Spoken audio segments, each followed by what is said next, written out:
Hoy tenemos en el ring a tres auténticos pesos pesados del pensamiento político. Sus ideas, aunque tengan siglos, están más vivas que nunca y, de hecho, definen cómo hablamos hoy de libertad, de poder y de gobierno. Vamos a organizar este cara a cara en 5 asaltos, por así decirlo.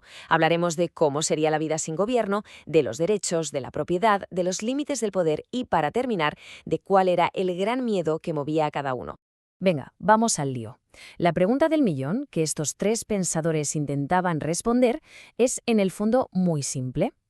¿Para qué sirve el poder? ¿Y qué lo hace legítimo? Y para empezar a responderla, todos parten del mismo sitio. Se hacen una pregunta que es casi de ciencia ficción. ¿Qué pasaría si no hubiera gobierno? ¿Cómo sería la vida? Este es el punto de arranque de todo. Y aquí los tenemos, Thomas Hobbes, John Locke y Jean-Jacques Rousseau, tres gigantes. Y claro, cada uno vio el problema de una forma totalmente distinta, y como es lógico, sus soluciones, sus modelos de sociedad, no podían ser más diferentes. Vale, primer asalto.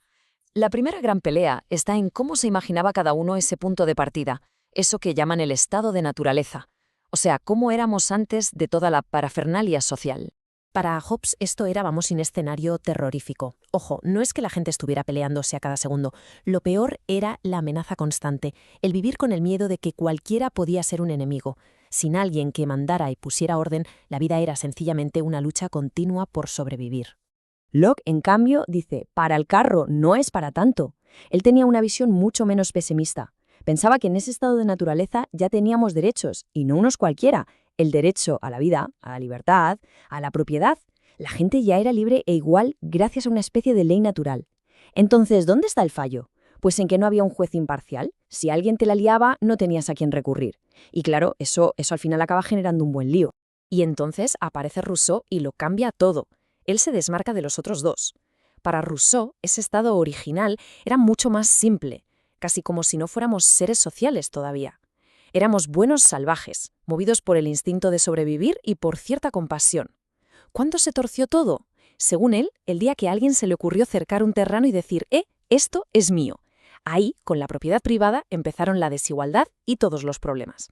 A ver, para que quede claro, si lo resumimos al máximo, para Hobbes la palabra clave es miedo. Para Locke son los derechos que sí, existen pero no están garantizados. Y para Rousseau es una especie de inocencia original, una simplicidad que luego la sociedad se encarga de destrozar. Vale, segundo asalto. Con estas bases tan distintas, ¿cómo se monta la sociedad? Vamos a centrarnos ahora en dos ideas que son la bomba, los derechos y, sobre todo, la propiedad.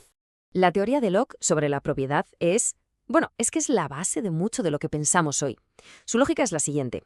Cada uno es dueño de su propio cuerpo, ¿no? Y, por tanto, de su trabajo. Pues bien, si coges algo que es de todos, de la naturaleza, y le metes tu trabajo, por ejemplo, si cultivas una tierra, eso pasa a ser tuyo, legítimamente tuyo. La propiedad, para él, no es un invento, es un derecho natural. Y aquí es donde Locke y Rousseau chocan de frente pero a lo bestia. Para Locke, sin propiedad no hay libertad, punto. Es fundamental. Para Rousseau, en cambio, la propiedad es el mismísimo origen del mal. El momento en que nace la propiedad privada es cuando se acaba la inocencia y empieza la competición, el querer dominar a otros, la corrupción del ser humano. Y Hobbes, ¿dónde se queda en todo esto? Pues en una especie de punto medio. Él no cree que la propiedad sea un derecho natural. Dice que en el estado de naturaleza lo que hay es posesión, pero una posesión súper insegura porque cualquiera te la puede quitar. La propiedad de verdad, la estable y reconocida, solo existe cuando hay un Estado que crea leyes y las hace cumplir. Que la propiedad es una creación de la ley, no algo que exista antes. Todo esto, claro, nos lleva directos al siguiente punto, al siguiente asalto, el gobierno. ¿De dónde saca su poder? Y la pregunta del millón, ¿tiene límites? ¿Se le puede frenar? Fijaos qué diferentes son las respuestas. Para Hobbes es fácil. Una ley es legítima porque lo dice el que manda, el soberano, y punto. Para Locke, de eso nada. Una ley es legítima solo si respeta los derechos naturales, esa ley superior. Y Rousseau introduce un concepto nuevo y superpotente, la voluntad general. Una ley es legítima si nace del pueblo, cuando el pueblo busca lo que es bueno para todos, para la comunidad. Y aquí viene una de las grandes preguntas. ¿Y si el gobierno se pasa de la raya? ¿Podemos rebelarnos? Para Hobbes, la respuesta es un no rotundo. Un casi nunca. El miedo a volver al caos es tan grande que es mejor aguantar. Pero Locke es otra historia. Él es el padre del derecho a la resistencia. Si un gobierno se dedica a pisotear los derechos de la gente una y otra vez, pierde toda legitimidad y el pueblo no solo puede, sino que tiene derecho a quitárselo de en medio. Es que aquí se ve una evolución de las ideas súper interesante. Hobbes dice, todo el poder para uno solo, para el soberano, así evitamos el caos. Luego llega Locke y dice, espera, mejor dividimos el poder en funciones. Uno que hace las leyes y otro que las ejecuta, para que no se acumule y sea peligroso. Y esta idea la cogerá más tarde Montesquieu y la perfeccionará con su famosa separación de poderes, legislativo, ejecutivo y judicial, que se vigilan entre sí. Vamos, la base de las democracias que conocemos hoy. Venga, vamos con el asalto final. Para entender de verdad a estos tres pensadores, tenemos que ir a la raíz, a lo que les movía por dentro. Y la mejor forma de hacerlo es preguntarse, ¿a qué le tenían más miedo? Hobbes lo tenía clarísimo. Su pánico, su mayor terror, era el caos, el desorden. La vuelta a esa guerra de todos contra todos. Todo su sistema político es en esencia un muro gigantesco para contener ese caos. Y si para construir ese muro hay que entregarle casi toda la libertad a un poder absoluto, pues entrega. Lo que sea con tal de tener paz y seguridad.